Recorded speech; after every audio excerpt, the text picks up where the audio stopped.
to the Zayed University and Minerva Roundtable on Enduring Skills. I'm Mina Al-Oraibi, Editor-in-Chief of The National, and I'm delighted that I get to host this roundtable alongside Zayed University and Minerva. Before we begin, some ground rules. So this is recorded, but not necessarily for broadcast. We'll get back in touch with you if we do want to use some of the quotes that are said here today, but we really want this to be an open, transparent, free-flowing conversation. Second, please do keep your cameras on, but stay on mute. And thirdly, do raise your hand or ask me a question on the chat if needed. So we're here really to talk about three important issues. One is education, two is employment, and three is lifelong skills, enduring skills, and how we can equip people and graduates for a future that is perhaps now more than ever before uncertain.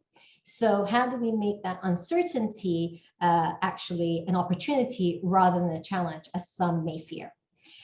There are many questions regarding this, be it what are the jobs of the future. There are all different types of statistics about whether these jobs are even created now or not. But many of you, or actually all of you, have been part of these conversations. So what I really hope we do at this roundtable is talk about the solutions and what are the possibilities rather than the challenges we face, since they seem to have been laid out quite well. One of those is determining what are those skills that are necessary for the future and what are employers looking for. And what we did at the National was we actually put out a poll on Twitter, so not very scientific, but indicative of what people think. We had over 16,000 people participate in answering two questions over 48 hours, I'm sorry.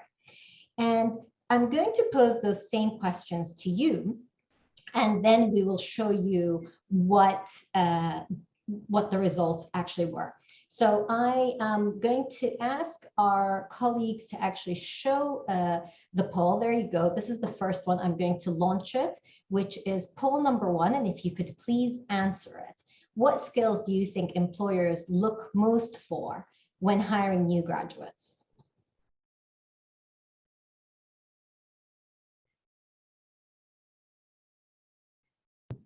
Do we pick only one answer? Or yes, can we pick you have to choose number one.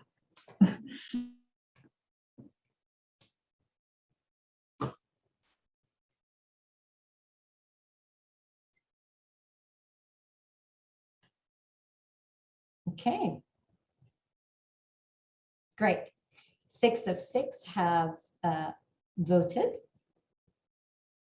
And I want to share the results with you, which is critical and analytical thinking being number one. 4 of you said that. Teamwork and collaboration said 2.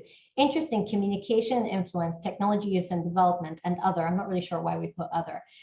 Didn't get any votes. And I guess part of it is because you expect that students and graduates will learn that in their jobs. So I'll stop sharing that one. And we will put in the next one. Oh, that hasn't come out as the next one. I apologize.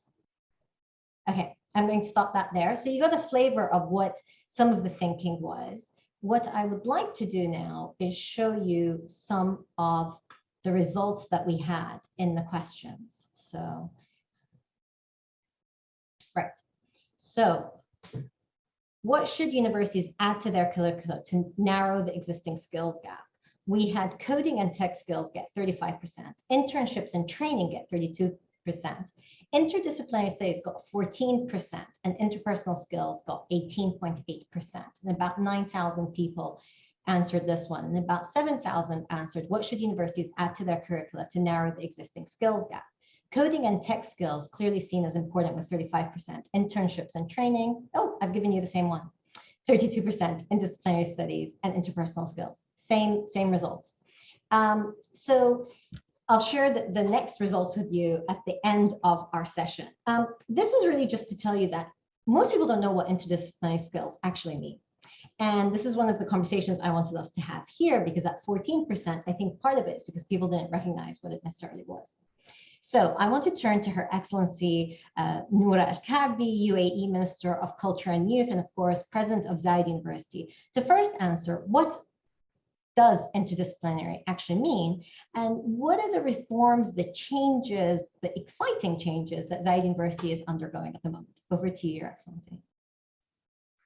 Thank you, Mina. It's just wonderful to be here and to talk about three interconnected skills that we require to look into when we talk about the future and preparation for the future.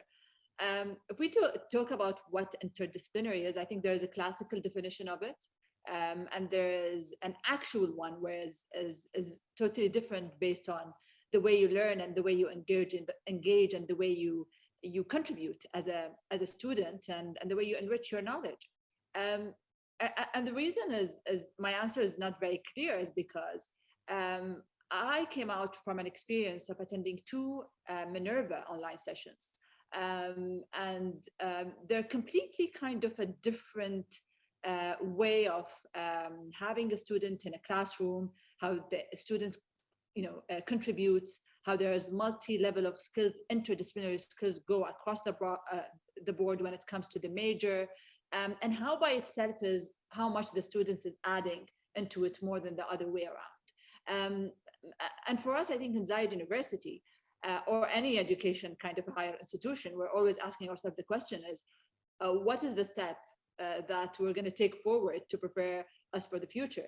And if you want to prepare a nation or a country for the future, you look at its people, you look at its investment into human capital, but most importantly, how will it be?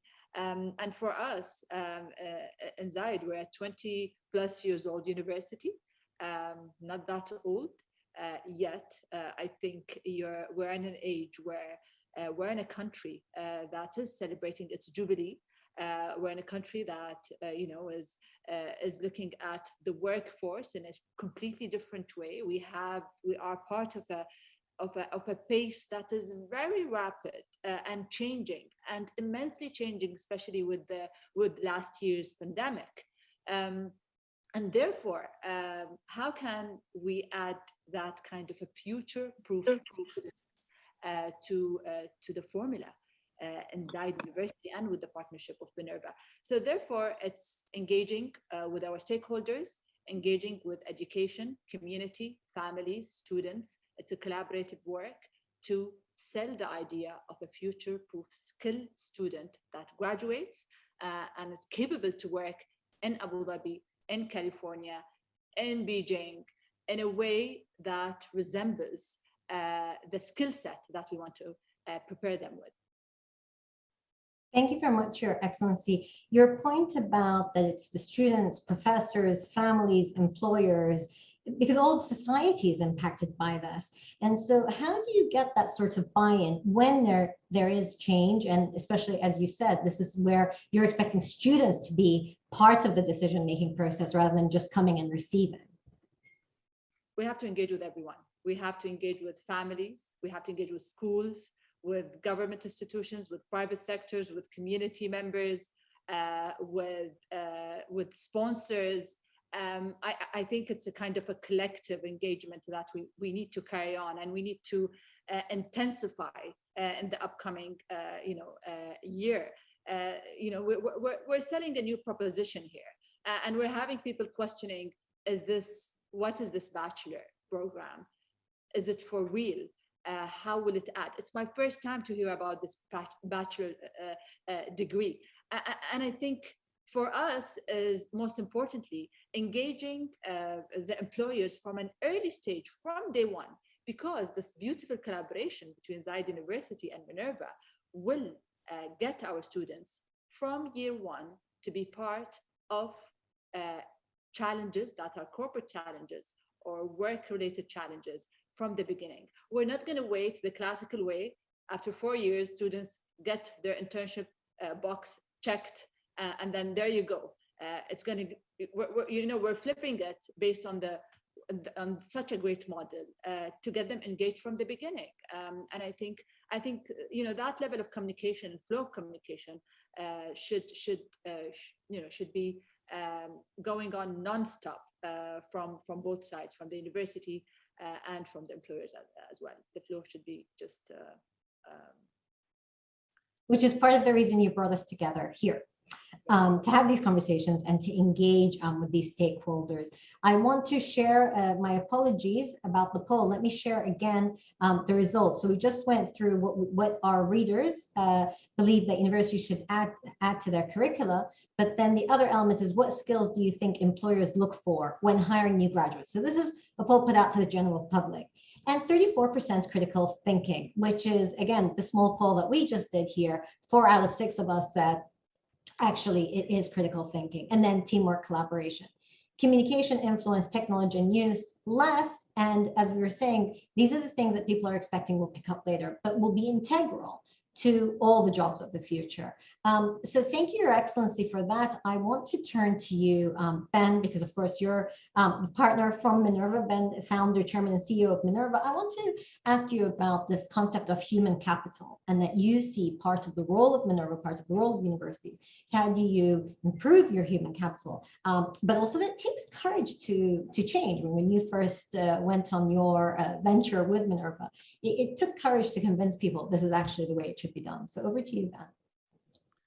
Well, first, thank you, Mina, and thank you, Your Excellency, for those initial comments. I think your poll actually demonstrates where the major disconnect is. We all know, as employers, as people in the working world, exactly what we need. 80% of your poll respondents, more than 80%, were talking about these metacognitive skills: critical thinking, communication skills, teamwork, collaboration. We all know that is what makes a successful employee. That is what makes a successful leader. That's what makes a successful innovator. Yet when you then go and ask people, same people as you did, well, what should you teach students? Like, oh, you should definitely teach them coding. And there's nothing wrong with teaching them coding. It's certainly important, and it's incorporated into all of our programs. But the bottom line is that it is these cross-disciplinary or interdisciplinary skills that is at the heart of what employers need.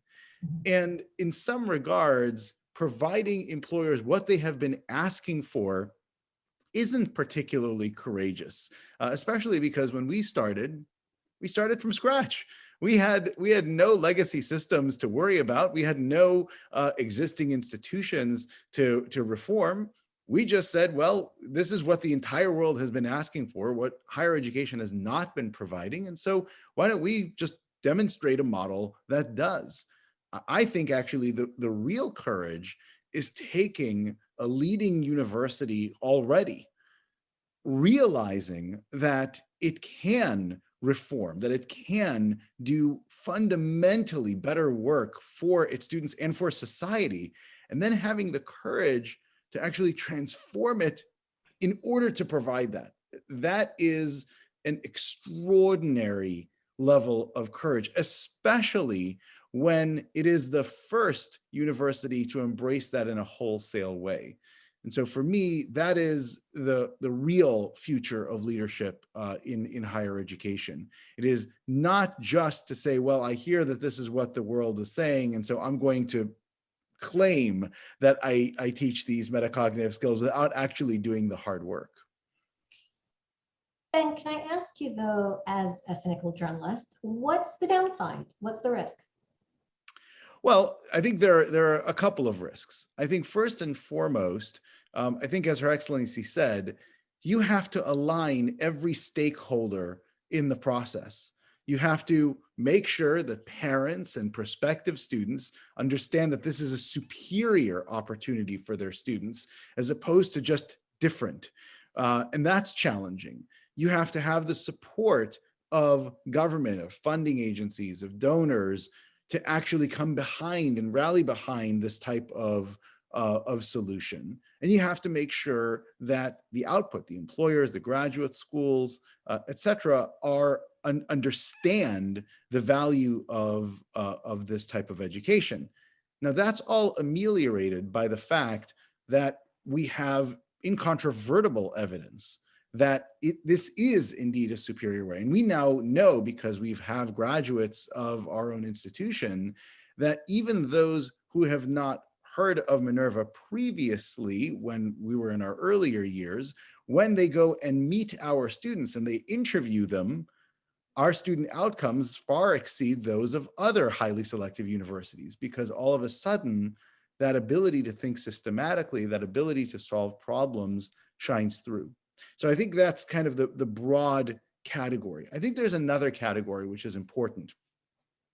In order to embrace a new model requires a deep commitment to the outcomes for the students and to shift the institution to be student-centered. Much of higher education doesn't have that in their DNA. They don't have that as a matter of course. A lot of institutions think first and foremost about their employees, and then secondarily about those students. And that mentality shift is something that needs to be constantly cultivated and nurtured. And it starts with unanimity in leadership. And again, that's something which is extraordinary to see. And Zayed, a deep commitment to create a student-centered culture, which is above anything else. And by the way, student-centered doesn't mean just student-catered. It doesn't mean that you do whatever the student wants. It is that you think about the outcomes of that student and you make decisions to optimize for those outcomes. And that takes enormous force of will and perseverance.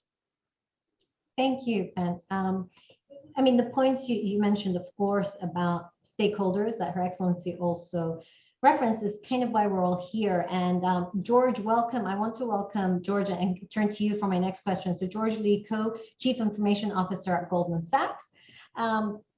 George, you know, when you're looking to hire a fresh graduate, and you realize that they don't have the experience necessary, but what are you looking for? And listening to both Ben and Her Excellency and thinking about this interdisciplinary way of teaching, how does that fit into what you're looking for?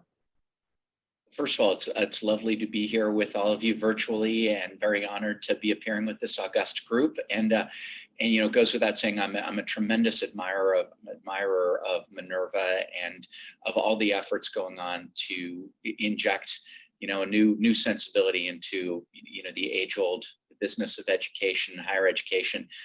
You know, just I would say a word about my own background, just because I think it illustrates so many of the points that Ben and other speakers have highlighted. I am a chief information officer. I manage 12,000 engineers at Goldman Sachs, and I'm a history major undergraduate.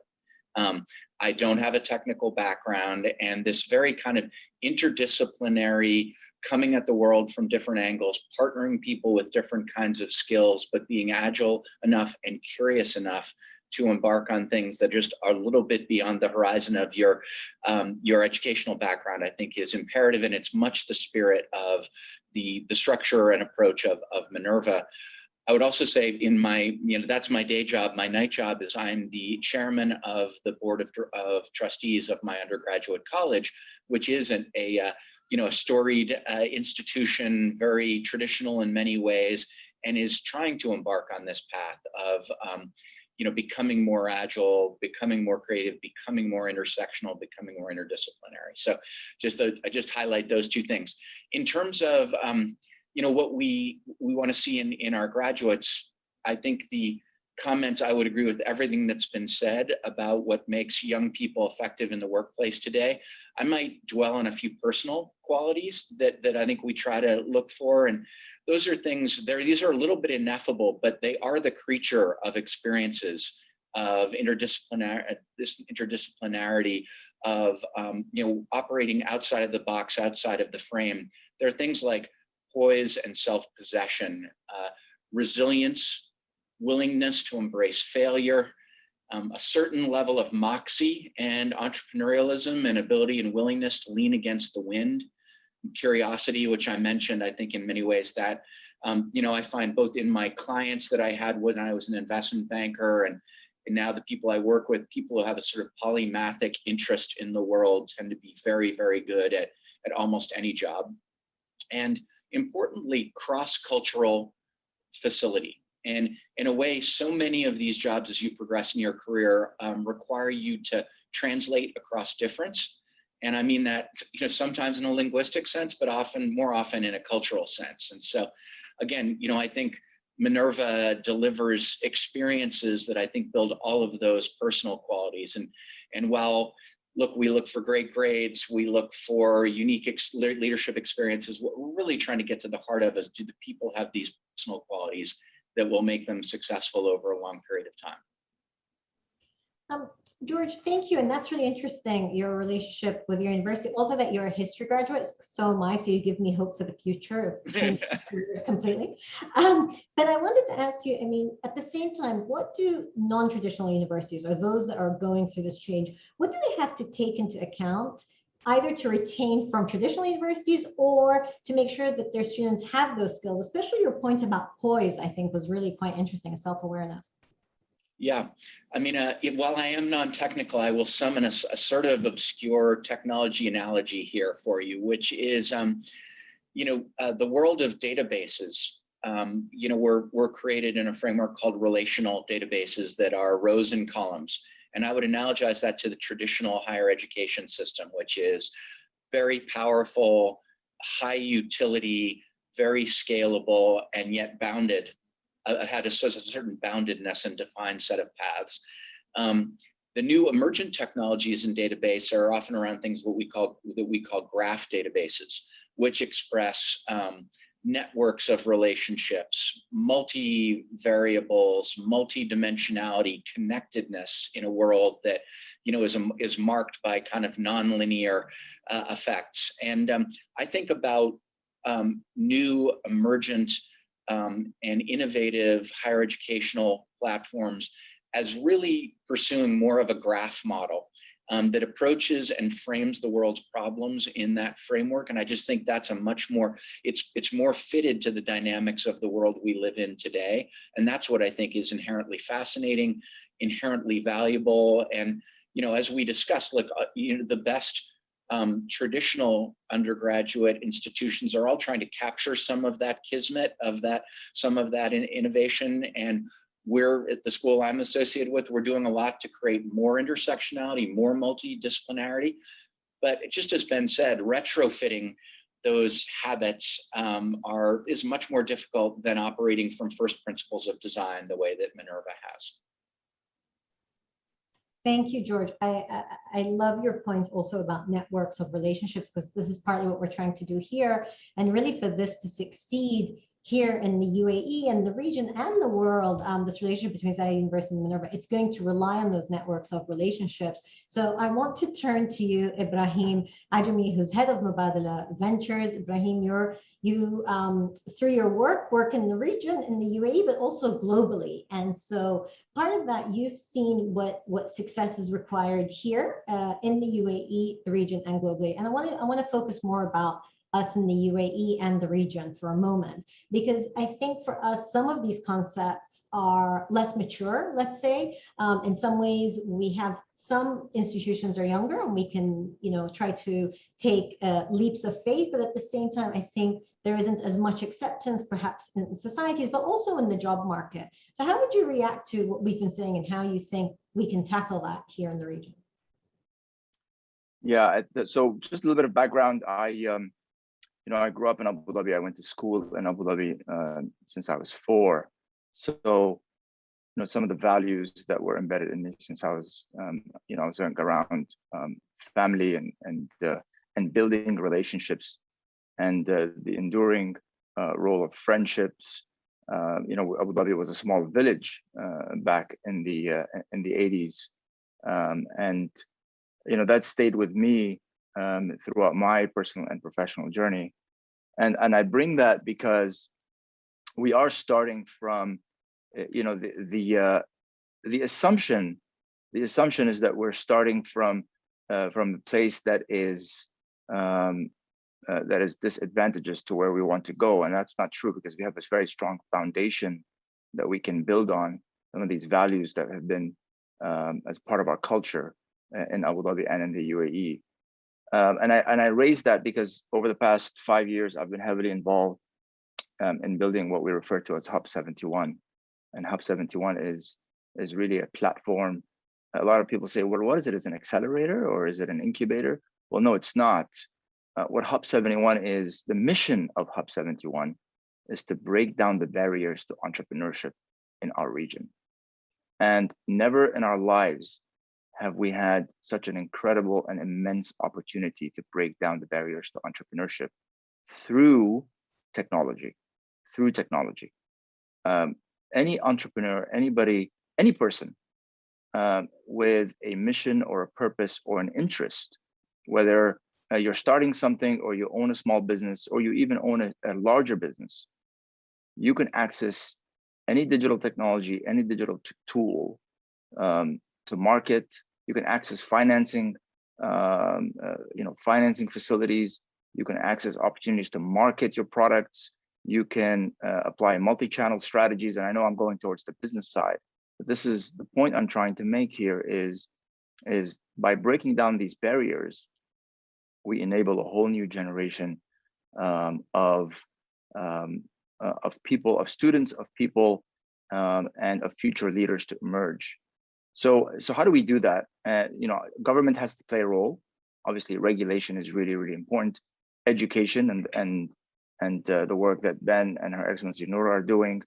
And what we have to do is also provide access to a lot of these entrepreneurs around what are the different tools that they can access around the world. And these are available to them at near zero cost. What's required of them is to potentially broaden their mindsets to one that says, I don't have to build it all myself. Number two, I just have to get creative to tap into talent and resources from all over the world. How do I do that?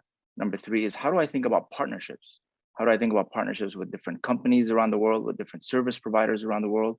So this point that I think George was making, being worldly and having a global perspective is really, really important, because you're able to tap into resources and talent and capabilities from the US, from Latin America, from Asia, and even very close to us in the UAE, but whether it's India or even Pakistan and Iraq, you're seeing an incredible amount of talent around the region that we can tap into. On a final note, I'll just say that for the ventures business at Mubadala that I run, I get all the time the question is, what do you look for in founders? And my answer is usually three things. We look for a very strong, bold vision of the future that they see that is not present today. Number two is an execution capacity, ability to take that vision and translate it. I think that's sort of, these two responses are standard responses to any venture capitalist you speak to. But the third one is very, very important, which is we always look for an immense capacity to learn. Any person who starts a company and wants to grow it to a very successful company needs to be a learner. And we all have our views about Mark Zuckerberg and Facebook, but Mark Zuckerberg is probably one of the most immense learners in this world. Just the ability to transform as an individual and a leader at every stage of growing that company is absolutely incredible. And I think that is the capacity that we are very focused on in evaluating and observing and helping nurture in platforms like Hub 71. How do these leaders emerge and learn as their companies grow from a small startup to a very important company? I think that's an important mission for us in the UAE over the next 50 years. Thank you, Ibrahim. My next question to you was going to be, what do you look for in a founder? So thank you for answering it. I love your point about the capacity to learn, because Gassan, I'm going to turn to you. And Gassan Al-Kibsi is managing partner of McKinsey and Company in the Middle East. But Gassan, one of the things you often speak about is this idea of lifelong learning, and how do we make sure that we're able to learn, and this capacity to learn. Ibrahim, I think, is a really good way of articulating the idea. So Gassan, I want to ask you about that, because you've spoken about enduring skills and lifelong learning, but I also want to ask you, and you often do planning for the unknown, how do you prepare for jobs for the future when the future is changing so rapidly because of technology, because of everything that we're witnessing? Over to you. Thank you, Mina, and thank you for having me. A couple of just things before I get to the question. You talked about how we're not going to talk about the problems of the future skills, if you will. But at the same time, we also don't talk enough about the opportunities, actually, that this creates. I mean, we talk about all the hundreds of millions of jobs that are going to get lost, but for every one of these jobs that are going to get lost, new jobs are going to be created. And he'll tell you what, more exciting jobs, incredibly, kind of fulfilling jobs. And more interestingly, because this is relevant particularly to the UAE and the emerging market space, is that countries that have a bigger population of youth is likely to benefit more from that reality. So there's a real economic development and an economic growth imperative of seeing this as the real opportunity instead of trying to play catch up with the economies that are already developed. This is a real opportunity for many countries. And I think what Zayed University is doing with Minerva ought to be seed for hopefully triggering a broader enablement, I think, for the UAE and the region. So I do think this is a huge, huge opportunity.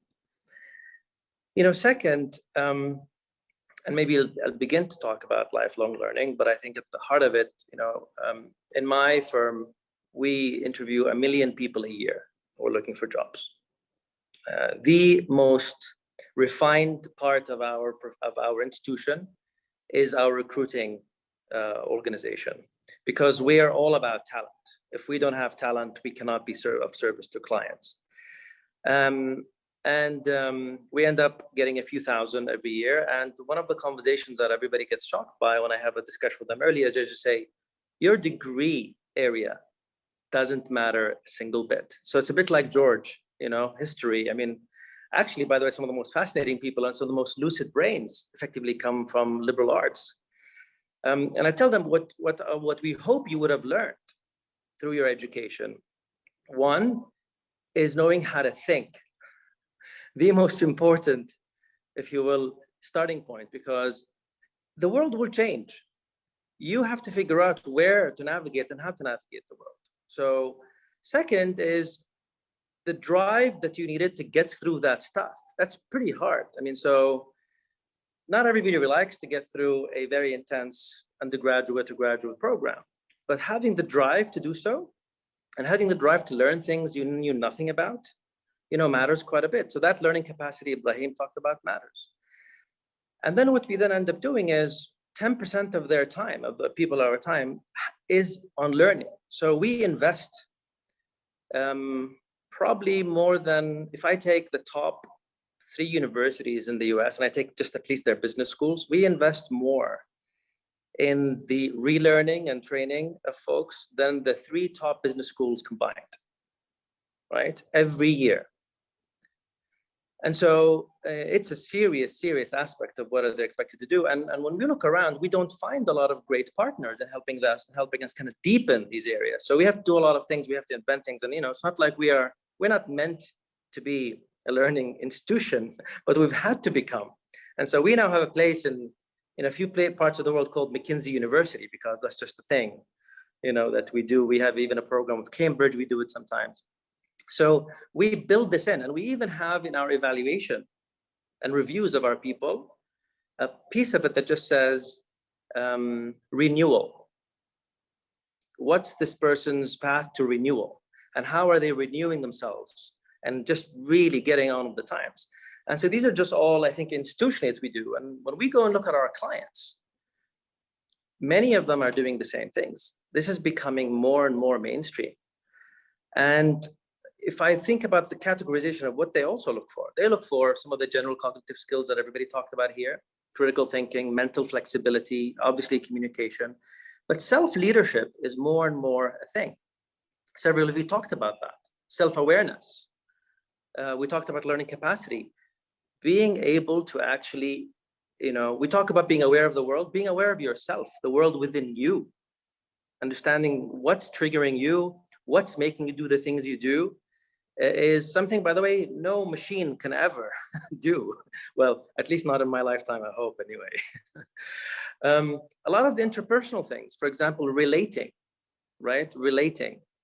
It sounds like a simple word, but relating is some of the most powerful aspects in human connection. Particularly, by the way, as technology connects all of us, it disconnects all of us.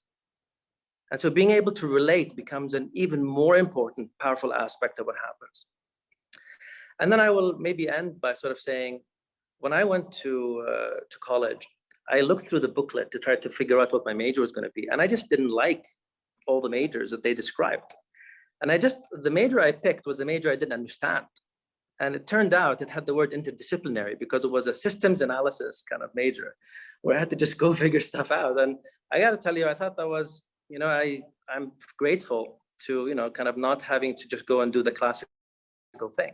So anyway, that's at least a notion of it, of how I think about lifelong learning at the enterprise level.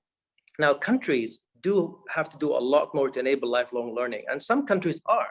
Some countries are actually creating something called like learning accounts for their population that allow you to go every 3 to 6 months and for a course. And it's not about, it's great that you have now this undergraduate program at ZU, but we also beyond that, a lot more is necessary beyond that.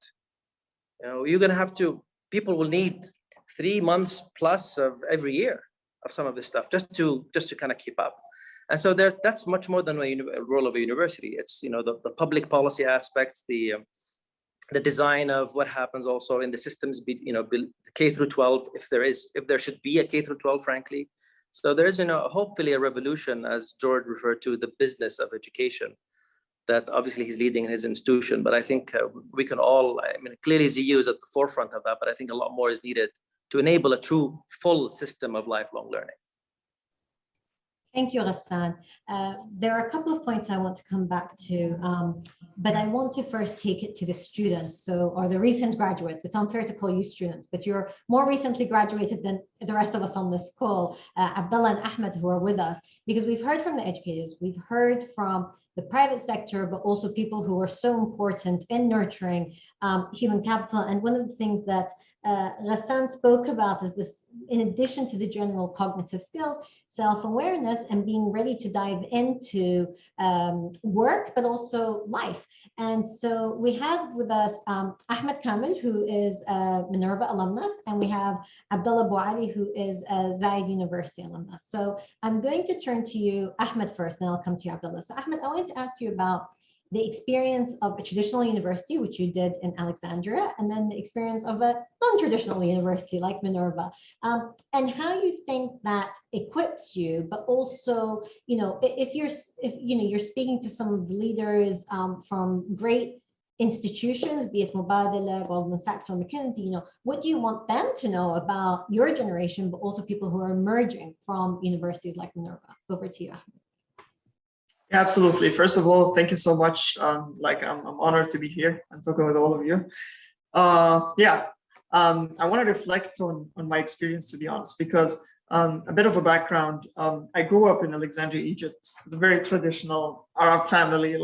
We're like always like university is considered to be like a reputation matter. Like when you go into a university, you want to go to the university with the best reputation out there, because that will be the most elite thing. And when you go, for example, to Alexandria University, that's a university like a couple of hundreds of years old.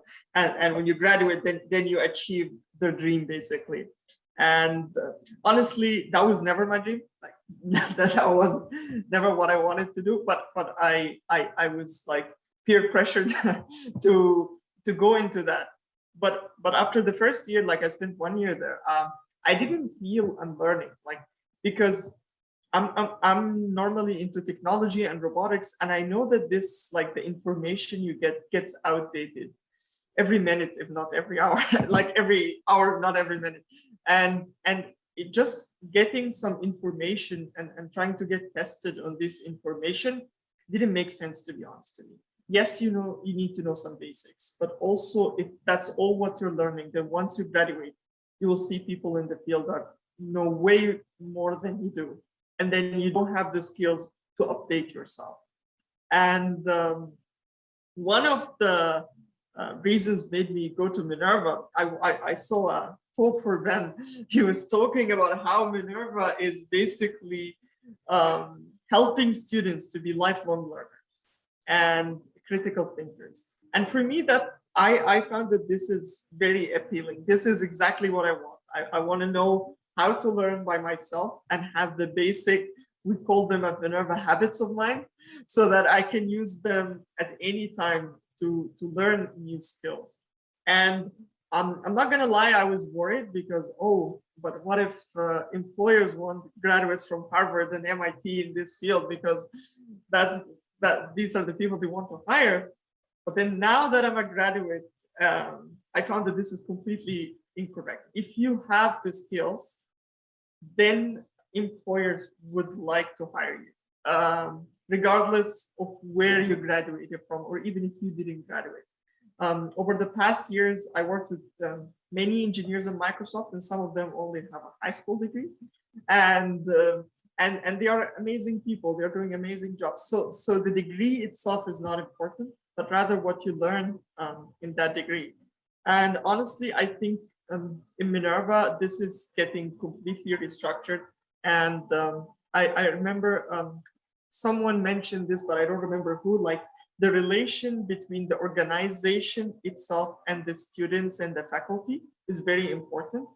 I know Ben knows each of us by name, which was honestly quite fascinating to me, because when you get to that level where you have this understanding between students, faculty, and the organization itself, then you get everyone working as a team, and there is a flow of information both ways. But if the information is just all coming from one team down, then there will be no feedback to the people making decisions about what is going right and what is going wrong.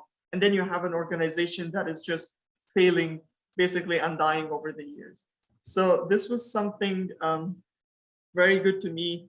And yeah, I'm an alumni of Minerva. I'm still honored to keep working with Minerva. Like, we're building new exciting things, and this is just quite amazing. And I'm looking forward, honestly, for this collaboration between Zayed University and Minerva. I think there will be amazing things to come. Thank you, Ahmed. That's great. I love your point about information flow. And I know that's one of the things that makes Minerva stand out, and one of the things that Zayed University is excited in its collaboration with Minerva, learning from the students as they're learning also, and improving their programs, which is also part of the reason they want to engage with different business communities, but also importantly, students. Abdullah, I want to turn to you because I want to ask you what skills you think you've gotten as an undergraduate, but also you've worked both in the private sector and the public sector here in the UAE. What you've seen is the best amongst graduates, and what you think is missing. Hey, first of all, I just wanted to thank everyone. I wanted to thank Her Excellency Noura Kaabi and Zayed University for giving me one more chance and one more opportunity to represent the university. The university means a lot to me. Before I answer the question, and I will answer it in the points that I've also mentioned, is that I'm a big believer that the education system needs to be disrupted. So when Her Excellency mentioned that, it struck a really personal chord and tune in me, because I felt like before Zayed University, before when I was in high school, that I was failed by my education system. Everyone looked at my grades, and I'm not a math genius. I was 50%. I am not a science genius. I was 50%. I was 50% in everything. So when I went to try to apply to universities, they didn't even look at me. They're like 50%. So, it took me a long time, and it was only after my journey with the Zayed University and to the person that I have became today, is that I started to say that the education system failed me, because I used to think that, no, I failed the system can't be wrong. So now to hear that, no, there is something that's going to be changing, and it's going to be disrupted, and it's going to be headed by Zayed University, it really means a lot to me. So when I say Zayed University saved me, and I am saying that it did save me, it was not only the educational, the courses, but it was the opportunities. So there's a lot of opportunities that I was given in, such as the Peer Assistance Leader Program, where I was tutoring other students, Sheikh Mohammed bin Zayed Scholars Program, which is a collaboration between NYU, Abu Dhabi, and the federal universities, where as a computer graduate or as a computer bachelor's person, I was studying about US foreign policy. I was studying about how does the president think, why do they think like that? And I was given that opportunity. So there was a lot of opportunities for me to really be exposed to what is actually interdisciplinary learning. And what I think for me, I'm gonna go back a bit to the poll, is that even I, as a tech person, I was like, nope, coding is not the most important skill. Because, I think when people think that, yes, coding is an important skill, they're not looking at the bigger picture, which I can see, Zayed University is. The bigger picture isn't, oh, you need the skills now. It's like, how can you achieve those skills without having to be taught that? How do you know how to survive? And that comes in with critical thinking. And I think, the opportunities that I was given at Zayed University built those critical thinking in me. It wasn't a course that I've taken that was critical thinking. It was not a certificate that I got that says, hey, you're critical thinking now, good job. It was something that was embedded in me through these opportunities, through these interactions that I've had with faculties. So to the point that I've graduated, I started to really just become a person that critically thinks, not the person that took a course in critical thinking. And I do think, that universities in general need to be better equipped to better equip their graduates in the workplace by teaching them and embedding critical thinking like Zayed University did for me. Because what I've noticed when I'm when I'm managing interns, where they come from Zayed University or they come from Khalifa or one of the bigger universities or anywhere, is that they're not ready. And they're not ready because they're given this course of internship and they're thinking it's just like Her Excellency said, it's just a checkbox. When in reality is that, no, you need to be ready in terms of your thinking, and you can only develop that throughout these 3 or 4 years that you're taking your program in. And this can't be developed within the 3 months that you're spending with a company, whether private or government. So that's what I would say is one of the most important things, is having critical thinking, not a course, but as a mindset for you as a student. And that will set you up for the future. Thank you, Abdullah. I love your reference about mindset, because when Her Excellency Ben and I were discussing this session, one of the things we talked about was mindset, changing mindsets, but also this idea of reputational. Ahmed, what you were saying, that reputations are really important for universities, but then how do you get people excited about the opportunity to reform and leapfrog? So this is the part of the conversation where it's an open conversation, whether you have comments or questions. So if you do have a comment or a question, indicate to me, raise your hand. If you don't, I'm going to ask the questions, so be warned. But really, I mean, as I wait for you to indicate that you want to say something, what I want to ask everybody on the call is, looking to the future, Zayed University and Minerva are entering this partnership in September. The first cohort, inshallah, will be in September. So what is the one thing you want everybody who's involved in this as a community to keep front of their mind at the start of this partnership? What is the thing that we must not lose sight of? So I'm going to start with you, Ben, please. If you could say, what is the one thing that we should not lose sight of? Well, I think the most important thing that we need to understand is that education takes time to actually enable mindsets, and in order to enable these broad metacognitive tools, we need to invest. It takes time and effort for the learner to grow. It takes community to come together and provide experiences and challenges, to provide direct guidance, close coaching, guidance from professors, a bonding of the community itself. So that process will unfold over time. We've always been surprised at how quickly we start seeing differences in our students. But every time we graduate a class, it demonstrates how much further they go in the ensuing 4 years. And for real transformation, I think one of the things we have to understand is it requires us to track progress, to have patience, and to keep supporting the process, not just when it's new. That's great. I love that. Strategic patience. George, did you want to come in next? Oh, I just unmuted. First of all, I also want to say I really applaud this cooperation and the boldness implicit in the effort to advance a storied institution and really try to create change. I think it's rare in the world, and I applaud it.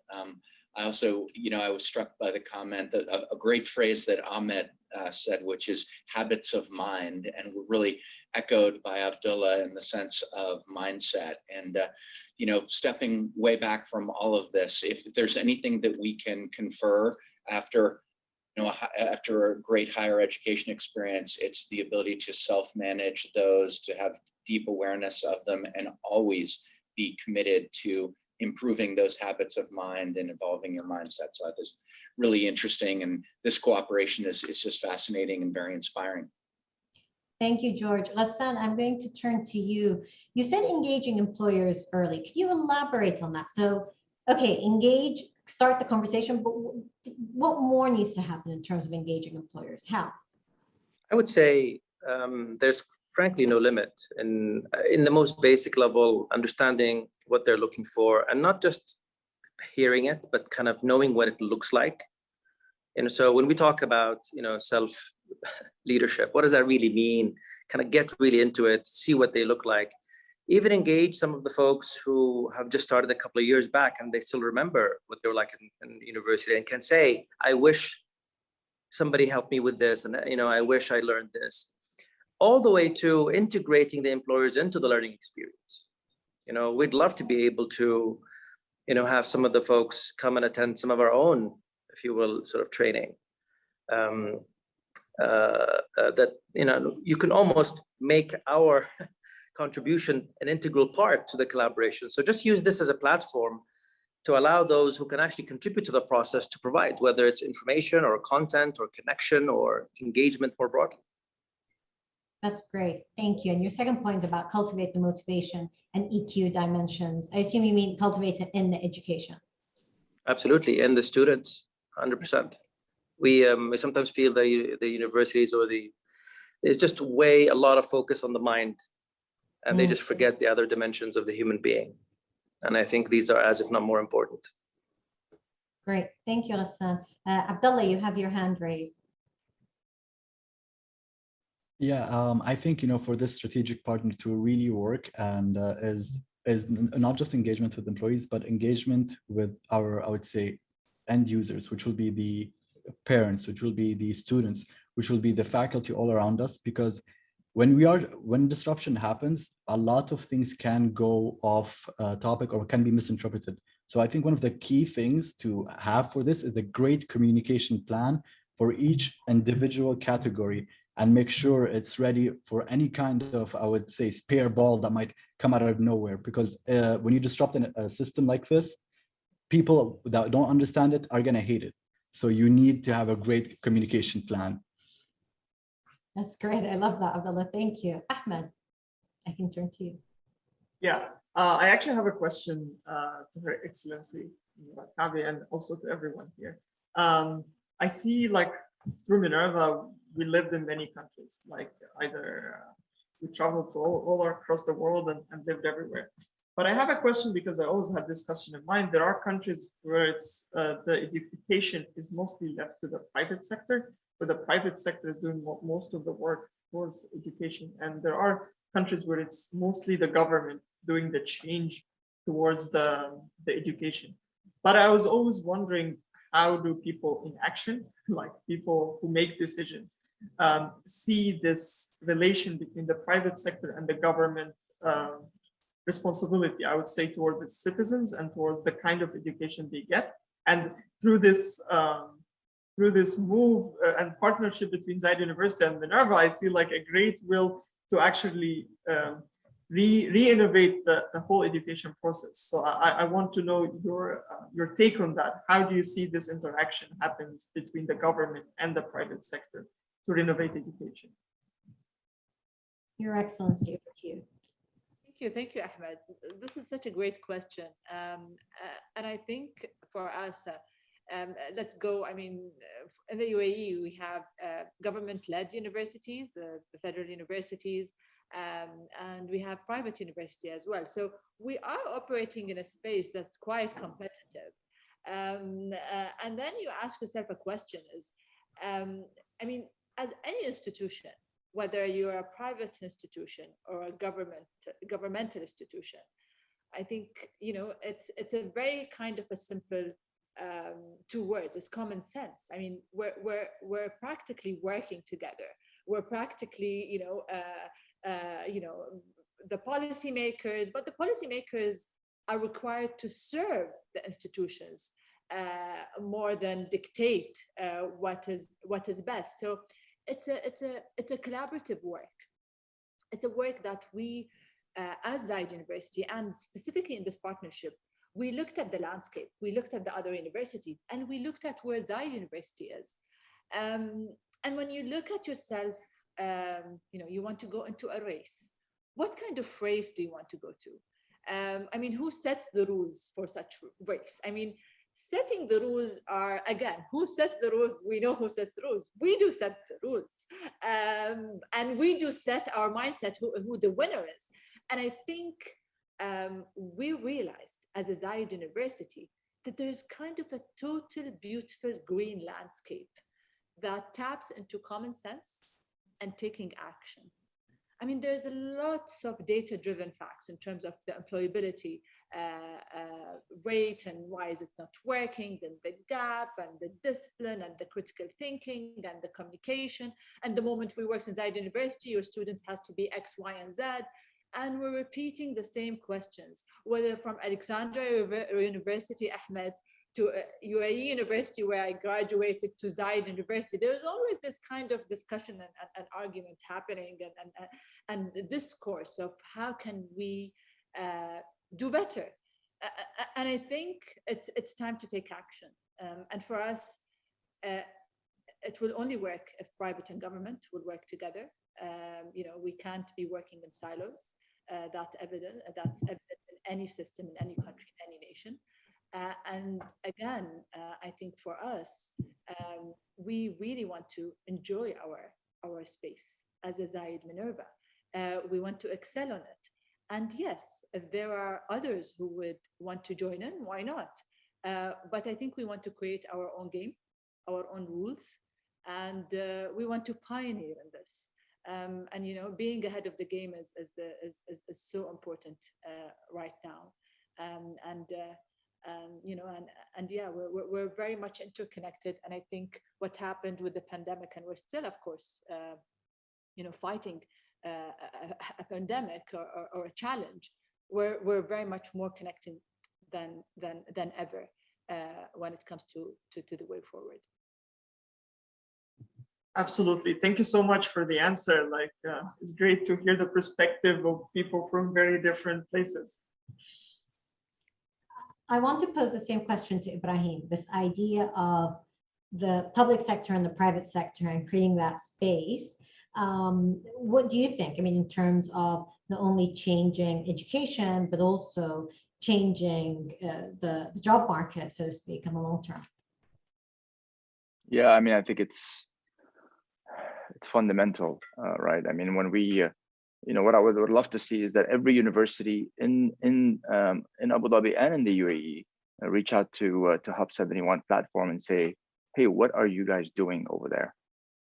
How can we prepare our students to be ready for a lot of the startups? Our goal is to have over 1,000 startups over the next 5 years on a rotating basis. So how are the universities playing a role? And I'm referring to Hub 71. I know it's a government initiative, but I'm referring to this as a private sector platform, because a lot of these startups are private companies. And one last point I just want to raise is that technology has also enabled us to create a very strong community and belonging. And it has been very, very effective in healthcare. In healthcare, for example, if you were diabetic, in the old model, you would either go to a doctor or go to a hospital close by. So it was very sort of geographic based, but there's been some very interesting models and companies like Livongo in the US, where you connect with a lot of other people that are facing the same challenges or the same symptoms, and it creates a sense of community. We're seeing that in healthcare, we're seeing that in financial services, where you come together to solve not only our individual problems, but you come together to solve sort of shared challenges and shared purpose. And I raise this because we have the opportunity as private sector and universities to, again, on a final note from me, use technology to create kind of this joint mission to elevate the collective. And I think that is something we have access to, something we are very well positioned to do. And that this is a forum that brings together the minds to enable that. And I hope that we are, I'd love to see after this an action to Her Excellency's point, action-oriented. I'd love to see sort of Hub 71 come together with Zayed University and Minerva, and let's put together a platform that can bring all this together. That's great. That's exactly what we're looking for from this conversation. So that will be accepted, I'm sure, followed up on. Ben, I'm going to come to you, but please briefly, because then I want to turn to George. I know he has to leave us a little earlier. So Ben, you wanted to comment? Yeah, actually, maybe this is a lead into George as well to bridge what Ibrahim said. We actually were talking with Hub 71 and a dozen other top employers in the UAE last week in depth. And one of the most remarkable things that we were able to glean from it is when we describe the new kind of Zayed education that these students are going to get. We effectively describe a new kind of human resource for these institutions, one that will be able to be part of their training in their early Zayed years, and then as they get into their third year, their fourth year, actually be part of the extended team. And I think one of the great challenges to institutions that have a well-honed recruiting process, right? As Hassan said, or you have a million applicants a year and you've got a certain mold.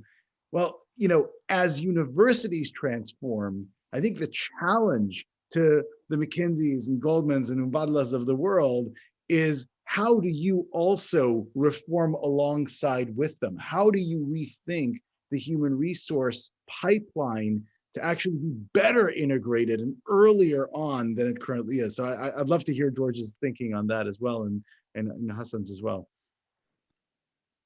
It's a great question and a great challenge pose back to us as employers of your fantastic graduates. And it is changing. Long gone are the day that you gratefully showed up for work and you expected to spend 20 or 25 years or 27 years, in my case, of your career at one place. This is a marketplace for talent that is robust. It's marked by extraordinary young people who have tons of ambition, limited patience for recalcitrant old systems and ways of thinking. And so it is indeed a reform effort. I think it's a great way to say it. It's a reform effort at leading companies to try to respond to new generational demands, new levels of competitiveness for talent, and fundamentally to maintain the spirit of continuous learning and evolution and the introduction of new experiences. And it's a different rhythm. And we're all working very hard at it. I think McKinsey does an exceptional job. So we all sort of learn at the altar of the things that McKinsey does in this. But it is a brave new world for us, and yet a very exciting dimension of moving our company forward, making sure we attract the best people.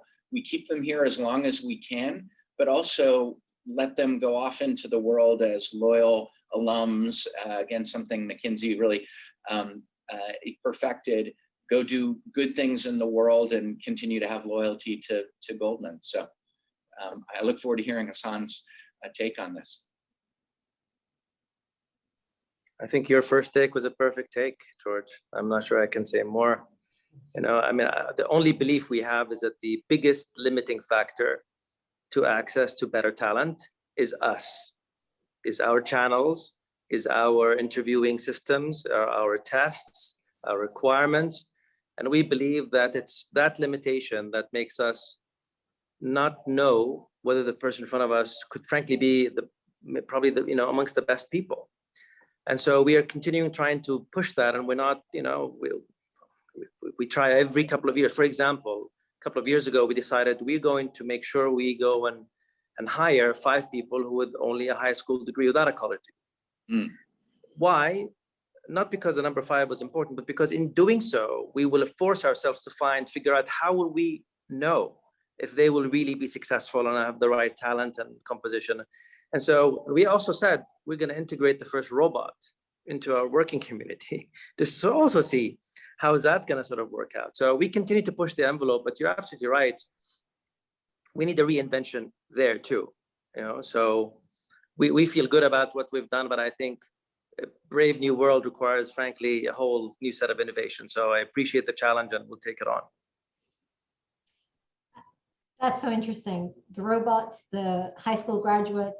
But also, I mean, there's a point that all of us who are speaking here are actually quite privileged in different ways, regardless of, our childhood or so forth, but we've gone into places of privilege. And so then also making sure that giving the opportunity of people who might not be as well spoken, but actually quite brilliant, haven't had the opportunity to get that. And that's another challenge, I think, across the board for all employers. Ibrahim, I'm going to, in a way, Hub 71 is different and what you do, but I want you to also answer Ben's question about that, about, the challenge to employers themselves to do things differently. The biggest challenge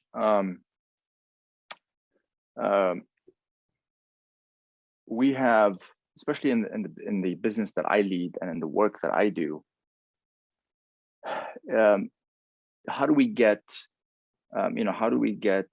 talent to really embrace uncertainty?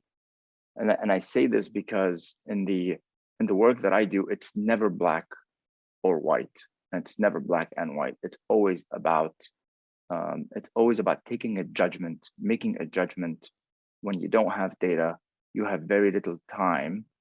So you have to create a mental map. You have to create a relationship map that Gassan was referring to. You have to create a mental model of what the world would look like at some point in the future. And the reason I'm bringing this up is because when we look for talent, when we interview candidates, we are really trying to emphasize, how do we evaluate these skills? How do we evaluate these frameworks and these innate talents to be able to live and operate and succeed and thrive in that world? That's a very different model from when I joined Mubadala 15 years ago, and the interview the interview process that I went through and the stuff they asked me. And I think if for Mubadala to continue to grow at the pace we've been growing at and to achieve our goals, how we interact with universities, the talent we look for, the skills we evaluate, is going to be very different from the ones we looked for 15 years ago when I first joined. Thank you, Ibrahim. That's a really good point about interviews. I think for some of us, we haven't done a proper work interview in quite some time. I would be daunted. I don't know how younger people do it now with all the uncertainty there is there. We unfortunately, Mina, as you alluded to, I'm deeply regretful because this is such a fun discussion, but I do have a client commitment. I have to run off and join. I just want to thank everyone. Such insightful and interesting commentary. And again, what a great honor to be asked to be part of this. And I wish all of you, most broadly, all of our listeners here and viewers, the best and the best of luck. And thank you again for having me be part of this. Thanks, George. Have a good rest of your day. Thank you all. So I was going to say, actually, we've only got 8 minutes. So all of you are going to have to leave soon. And I know that we've taken quite a bit of your time. So what I want to do is hand it back to Ben and then Her Excellency for closing remarks.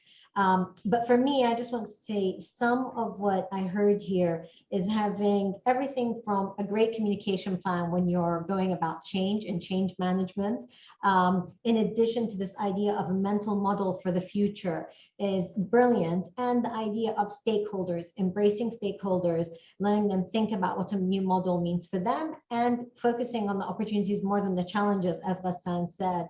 And, Ibrahim's points about what they look for in a founder, I guess, is something that's looked for in all leaders: strong vision for the future, execution capacity, and then an immense capacity to learn, which I'm sure with ZU and Minerva, you will give that to your graduates. So I want to turn to you, Ben, for your final thoughts, and then we'll turn to Her Excellency. Ben, over to you. Sure. Thanks so much, Mina. Thanks everybody for participating in this conversation. I think it's not only extraordinarily important for people to think about a different kind of education, I think it's also more broadly important for them to think about what it is that we can think of unconventionally. And we often talk at Minerva about intentionality, about when you think through every aspect of a particular enterprise, what does that mean, right? So I think these examples of the recruiting processes where an organization pushes itself to say, well, what happens if we want to incorporate a robot or students without a degree? What does that look like? What can we really identify? Going down to first principles, understanding that, thinking about this new ecosystem in Hub 71 that Ibrahim talked about, and really thinking, again, through first principles, what that looks like. I know George leads a life and manages a team very much on a first principle basis. And where I think I would love to challenge all of our listeners and all of our participants is to think about the systematic change that's behind first principles. Zayed will be going through an extraordinary transformation, one that will set it up as the most advanced, will be the most effective university in the entire region. And when you change that kind of perspective within an institution, you then are in many ways asking for interfaces between that institution to the rest of the world. And so my broad challenge to everybody is to think, well, what happens when universities produce a different kind of human resource? A human resource that enables corporations to tackle problems they didn't think they could tackle before at an earlier stage in a more cross-disciplinary way, to actually think about what are the implications, not of the system that we designed for the world as it currently is, but what is the system that we need to design for the world that is about to emerge, not sometime far off in the future, but in a few months, the beginning of that process. And I hope that this conversation was the beginning and the spurring of that collective thinking. Thank you, Ben. Your Excellency, over to you. Thank you. And I mean, we're very much thrilled and excited with such partnership. And maybe going back to what we started with, that the UAE is celebrating its Jubilee. 49 years ago, there was the founder, Sheikh Zayed, who decided to unite Arab states together. And I think in this region, we're the only united Arab states, which is in such modern history and in such neighborhood is something that is unusual and bold. Secondly, he invested in human capital. He paid nationals to go to school because they were questioning, why would we go to school when we can work? And that kind of questioning and believing in terms of this new change there wasn't that kind of a sophisticated way to communicate it, but a way to, okay, I'm going to make sure that I sustain your living, and you're going to realize that this is important for you. And here we are today, where we want to prepare our nation and our future for the next 50 years. And how do we do that is not doing it only within the borders of the UAE or only within the borders of this region, where all of us were global citizens. Each one of us, is currently facing a challenge that, connects us all. And further to that, I think for us to embark in this partnership is bold. We're going to learn, but we're going to focus, most importantly, on our students, on their journey. And in 3 or 4 years, we're going to have a batch of students who will make us so proud. And I am sure we're going to prove anyone who has a single shred of doubt with this partnership wrong, because nothing better is than, number one, talking with such partners, Hub 71, Gassan, George, preparing them to the next level. And then again, at the same time, having them with us on this same ship with our students to celebrate, a different way of education. And, and I hope, I hope in 3 years' time, we're going to celebrate, or 4 years' time, we're going to celebrate the Zayed ZUxMinerva graduates with the Minerva graduates as well, and look back and just smile and be confident that this is so far is the right decision ever made when it comes to how can we transform the education in Zayed University. Thank you so much, Your Excellency. I think the other hat that you wear as Minister of Culture and Youth is so perfect for this, because it is about also culture, and it's about young people and the kind of future you can give them. And it's exciting, as you said, in the year of the Jubilee at the UAE with so much happening, but also it's such a time of flux with the pandemic. And we're all thinking about, wow, the old way of doing things has probably changed for forever. With a lot of challenges, but also hopefully opportunities. Thank you all for your time.